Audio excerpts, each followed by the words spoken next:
여러분 안녕하십니까? 일요일 밤 9시 뉴스입니다. 어젯밤 동해에서 북한의 소형 목선 한 척이 또 남측으로 내려왔습니다. 3명이 타고 있었고 1명은 군복 차림이었습니다.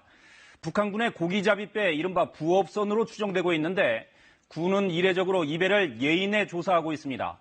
북한 승선원들은 방향을 잃어 NLL을 넘었다고 주장한 것으로 알려졌습니다. 저 소식 윤보미 기자가 전해드립니다. 우리 군항에 예인된 북한 선박입니다. 길이 10m 정도의 소형 목선입니다. 목선엔 고기잡이에 사용된 어구들과 오징어 등이 실려 있었습니다. 어젯밤 동해 북방 한계선을 넘어 남측 영해로 내려왔습니다. 우리 군이 북한 목선을 처음 인지한 건 어젯밤 10시 15분. 해안에서 19.6km 떨어진 NLL 북방 5.5km 지점에서 육군 해안 레이더에 포착됐습니다. 10시 39분 목선이 남쪽을 향해 움직이기 시작했고 11시 21분 NLL을 통과했습니다. 오늘 새벽 0시 18분 NLL 남방 6.3km 지점에서 해군 고속단정 특전요원이 승선해 1차 조사 후 양양 군항으로 예인했습니다. 북한 목선엔 3명이 타고 있었고 이 가운데 1명은 군복 차림이었습니다.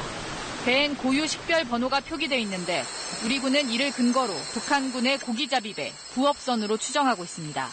발견 당시 목선의 엔진은 정상적으로 작동하고 있었고 GPS는 발견되지 않았습니다.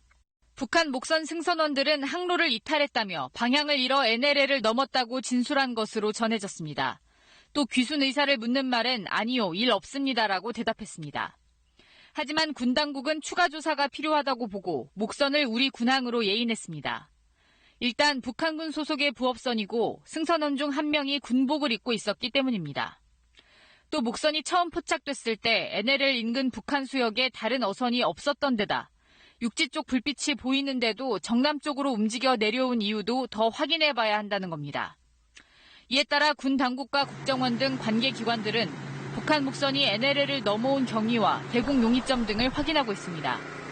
정부는 합동조사 결과를 토대로 선원들을 북으로 돌려보낼지 결정할 계획입니다. KBS 뉴스 윤봄입니다.